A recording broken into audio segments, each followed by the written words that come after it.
Hey all, Carpetbagger here, and as you may have just noticed, I have brand new animated intros for my channel. I want to give a huge thank you to Jeff Block. He volunteered and helped put together some amazing new intros. I'm very, very happy with what he came up with. My original intro with the suitcase being loaded had a good run. I really liked that. I made it.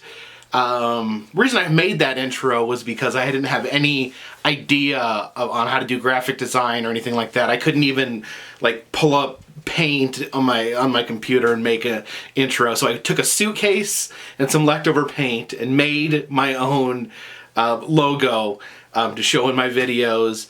And I wanted to have some sort of animated intro, so I just took a bunch of weird things, threw them in a suitcase, videotaped it, and used it as my intro for 3 years. But, you know, with me doing this full time, I felt it was a good time for a fresh start and a fresh intro, and I want to thank Jeff for... All right, now I'm getting a lot of questions about, like, how are things going? Was it a good idea to quit my job?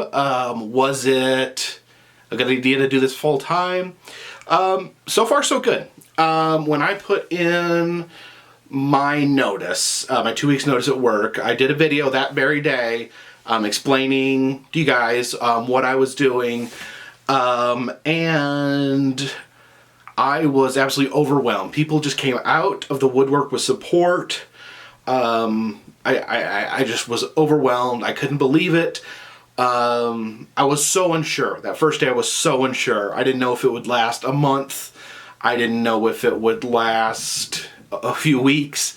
But from what we're looking at now, if we can keep this train rolling, I see no end in sight. Hopefully I'll be able to keep doing this full time.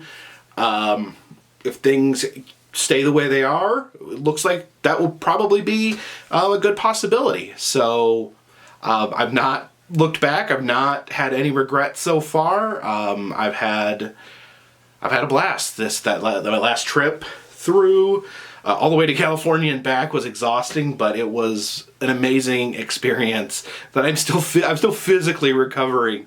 But it was an amazing experience nonetheless. A lot of people feel like I was treated unfairly at my job, which I agree 100%.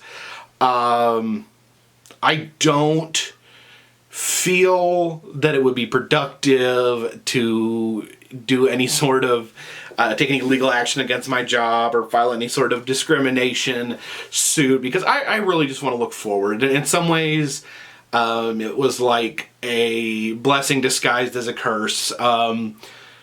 In some ways, it just feels like what happened was meant to happen, and we'll move forward from there. No sense dwelling on the past.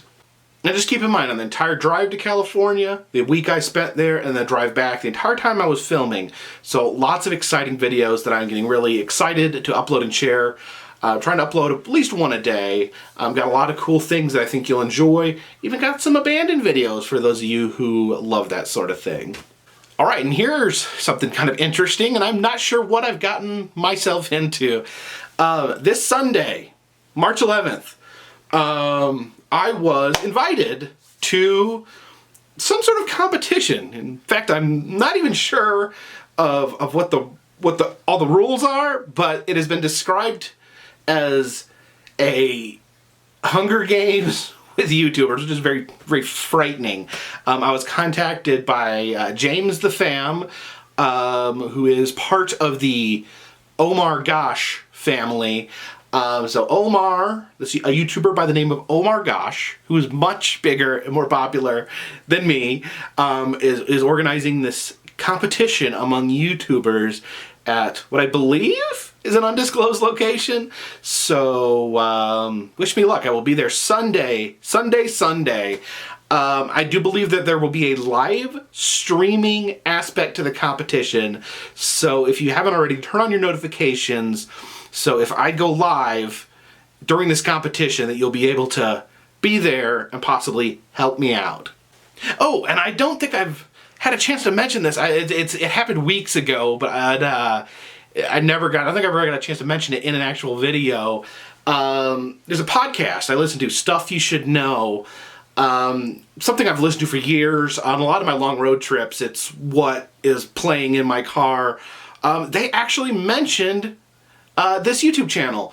They did an episode on Mold-A-Ramas, and they referenced 2 videos, both of them featuring my daughter Anna. One where she was going through our Mold-A-Rama collection, and this is little tiny Anna. This was like 3 years ago. And then there was another video where we did the Disneyland Mold-A-Rama machine at Volo Auto Museum.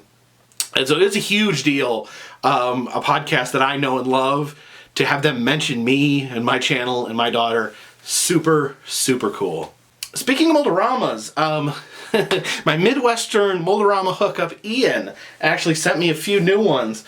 I've got this. These are baby chicks from the Museum of Science and Industry. If you've been to the Museum of Science and Industry, one of their attractions has always been that they have like, what are those called? Incubators with eggs in them. And if you sit there long enough, the eggs will hatch into little chicks. And so they've commemorated that by having a little chick mold here. You can see the little chick's got some egg on his head. Also, you have this big, amazing cockatoo from the Brookfield Zoo. That is a big, old, awesome Mold-A-Rama. And I believe there's actually a living cockatoo that this is modeled after a superstar cockatoo, if you will, that lives at the Brookfield Zoo. Also in the mail, I got this massive care package from Stacy and Andrea. I'd like to give a huge shout out for that. They sent me this boatload of beef jerky. It's made in El Dorado, Missouri. I've already eaten some. It's very, very good. I haven't tried one of these yet. They also sent these, what is it? A cherry mash. I need to try that. And let's see what else is in here. Look at this. This is El Dorado Springs water. This water apparently has magical properties. And then, let me see, what does it cure? Bright's disease, diabetes, dropsical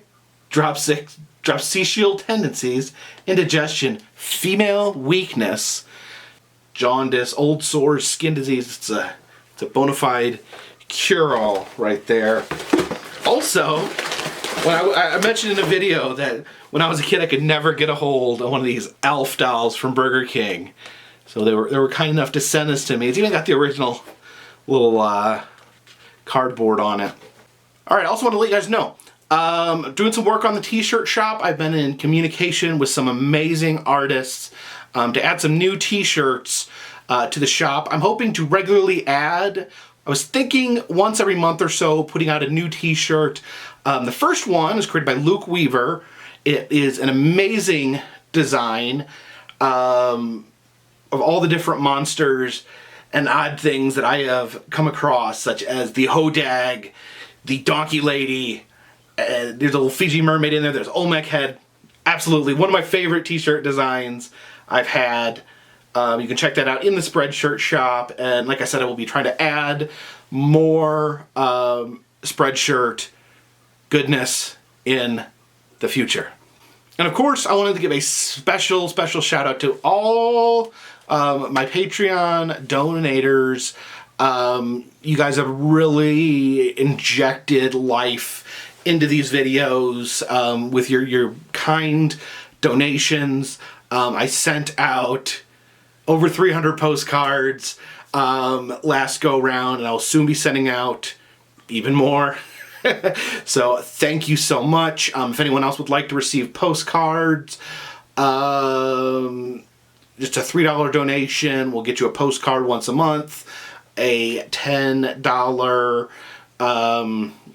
donation will get you an antique postcard. A $5 donation will get you a guaranteed postcard with a chance of getting an antique postcard. And I am thinking of other little dings and tiers I can add. And also, if you do want anything in any design in the Spreadshirt shop on something that it's not already on, shoot me an email. I can make custom designs if anyone wants anything specific. Also, back to Patreon. I've been experimenting with what is called Patreon Lens. It is an app where I broadcast to Patreon different pictures or little movie clips. So I'm trying to give that, if you donate at least $1, that'll give you access to that.